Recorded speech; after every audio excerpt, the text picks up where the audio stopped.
Hello, dear fans, friends, and subscribers of Cricket Happenings. I know this is a late night cricket show because I was a bit late, so I come back and it's late at night that I'm actually doing this cricket show just for you, dear friends and subscribers. And well, today I'm going to keep my enthusiasm low because there's a lot of people are all sleeping right now, so I don't want to really disturb them.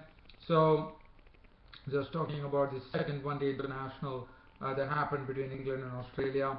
Well, definitely Australia once again showed their superiority by winning the match by 64 runs to take a 2-0 lead in the five-match series. But the whole match was marked by an incident that probably one would say is a real rarity as far as international cricket is concerned, and that was Ben Stokes given out obstructing the field. Now that was very interesting as Ben Stokes actually drove the ball back to Mitchell Starc. Mitchell Starc picked up the ball and saw that Ben Stokes was leaving the crease. He hurled the ball, and in fact, when the ball was being hurled, Ben Stokes was not supposed to. I mean, you can't touch the ball till such time it is actually going to threaten your life and limb. It was not. In fact, it was thrown away from Ben Stokes, but Ben Stokes actually stretched his left hand and stopped that ball, and that resulted in umpire Wilson from West Indies actually ruling him out. In fact, the TV umpire Wilson ruled him out as he was out obstructing the field. Now that is a rarity in international cricket, but that happened today. It was marked by this incident. He was obstructing the field. He was going out obstructing the field for 10 runs of 7 balls, and that was a big wicket for England innings. For Australia, because you know Ben Stokes, what damage he could do to the Australian bowlers. Now, just talking about this game, so as I said, I'm briefly going to talk on that. Now, this particular match was played at the Lord's Cricket Ground, and the toss was very vital because it was cloudy conditions. There was definitely a lot of assistance for the bowlers, and Morgan was the one who had the luck with the toss, the England captain, and he decided to insert the Aussies in. But I would have to commend the Aussies. I mean, the Aussies didn't have a good start. In fact, David Warner was trying to hook a delivery from Stephen Finn, had to retire hurt for just 1 run, as he has actually, the news out is that, which is not good, as David Warner is out of this one-day series. He might also be a doubtful starter for the tour of Bangladesh. David Warner was gone, retired, hurt for one, so that was not a good start for Australia. And one thought that looking at the cloudy conditions, one thought that English bowlers would really capitalize and probably restrict Australia. But on the other hand, yes, they definitely lost Joe Burns also, was clean bowled by Stephen Finn for 22 or 26 ball 4 fours, but one has to really commend this effort coming from Australians, especially considering that there was definitely some assistance for the bowlers with lots of movement because of the cloudy conditions, and any captain would have loved to put the opposition in, and that's what precisely Morgan did. But but they had some solid contributions coming in from Stephen Smith, who made 70 attractive runs of 87 deliveries with 7 fours. Bailey contributing 54 of 72 balls with 5 fours. Maxwell clubbing 49 of 38 deliveries with 4 fours and 3 wonderful sixes. And then we saw Watson hit a monstrous 6 in his knock of 39 of 38 deliveries with 1 4 and 2 sixes. And Mitchell Marsh pasting 64 of 31 deliveries in the end analysis with 7 fours and 3 sixes to actually get Australia to a score which was definitely looking like a winning total, and it proved in the end, as Australia made 309 for 7 of their 40 overs. So as I said, Australia, I would really commend Australia for putting up in excess of 300, because one was wondering with the cloudy conditions there whether Australia could really get into that particular scoring mode. But I thought full credit goes to the Australian batsmen for playing in such a manner. Let's have a look at the English bowling. Stephen Finn, 9 overs, no maiden, 2 for 55. Vokes, 8 overs, 1 maiden, 1 for 37, was the best of the bowlers. Plunkett bowled 8 overs for 42. Wood was dropped and Plunkett was taken in. Ben Stokes, 9 overs, 3 for 60. Adil Rashid the other day did all the damage had to return figures of 7 overs for 44 runs and 1 wicket. Moeen Ali was flattered, 8 overs, 101 for 68. He was the one who was hit for the maximum number of sixes by the Aussie batsmen. And England, in their reply, it was Jason Roy and Alex Hales, but the start was not so good, as first Nathan Coulter-Nile picked up the wicket of Alex Hales for 18 of 20 balls with 4 fours. Jason Roy was really playing some attractive strokes, so there was some attractive stroke play coming in from Jason Roy, as he contributed 31 of 32 balls with 6 delectably hit fours, and after that they required some contributions, and that contributions came in from James Taylor, who really worked hard for his 43 of 57 balls with 5 fours. Morgan once again continuing his rich vein of form here, as he contributed 85 in a losing cause of 87 balls, and that was the time when Ben Stokes and Morgan were there, once the score had been pushed to 119 at 141 for 3 in the 26th over.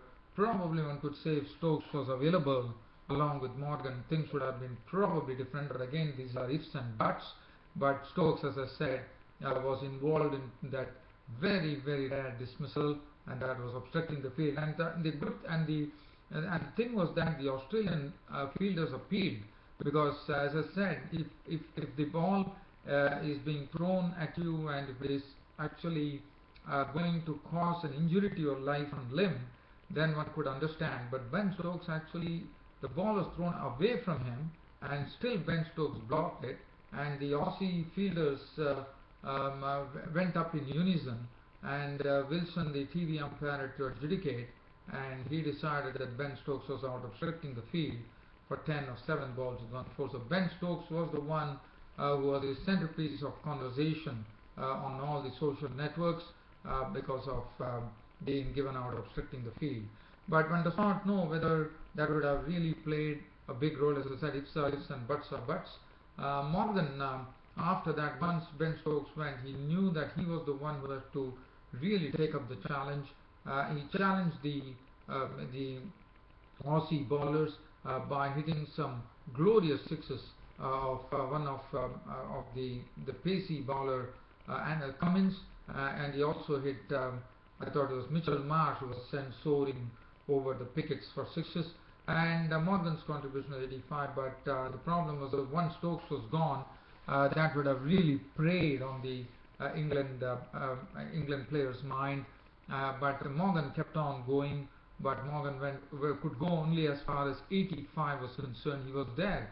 I mean, what was good about it was that Morgan couldn't get any support once Stokes was gone, as Butler was LBW bowled Maxwell for duck. Moeen Ali was caught of the bowling of Maxwell for 8, and then the all-rounder Chris Stokes disappointed out to Cummins for 6. Cummins came in and bowled a good spell in the final stages. Rashid was claimed by Cummins for 2.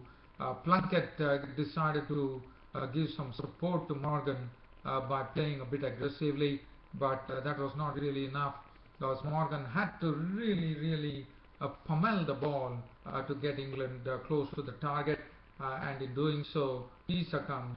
Caught Maxwell bowled Cummins after making a very good 85, 87 balls, though in a losing cause, 87 with equal number of 4s and 6s. It was 4 equal number of 4s and 6s that he hit. Finn was not out on 1, and England innings wound up for 245, and they were all out for 245, and thus the match ended with Australia taking a 2-0 lead in the one-day series. Australia won by 64 runs.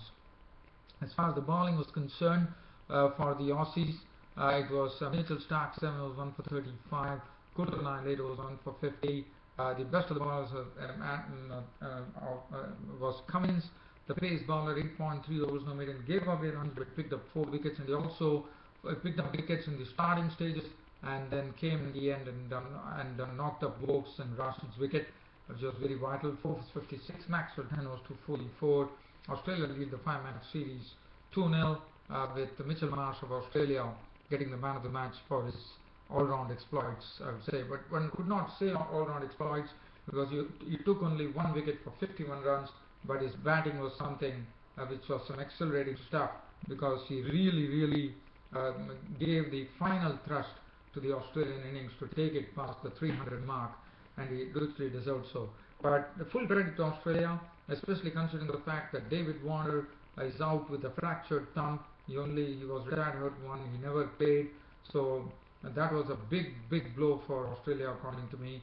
And also Australia, as I said, under cloudy conditions, they put up a very good score on the board, because when England came to play, we saw that the clouds had disappeared and there was not much movement for the bowlers.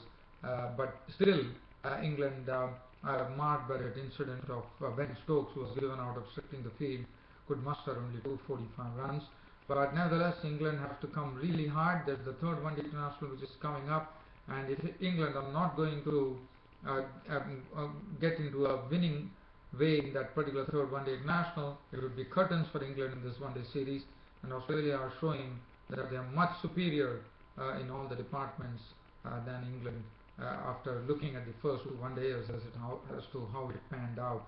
Well, dear fans of Tabs, as I said, this is a very late night cricket show, and I'm just doing it because it's a pure passion for me. Hope you all liked it, and I'll be seeing you all, dear friends and subscribers, tomorrow. That is on Sunday on my next Cricket Happening show. Till such time, I see you folks.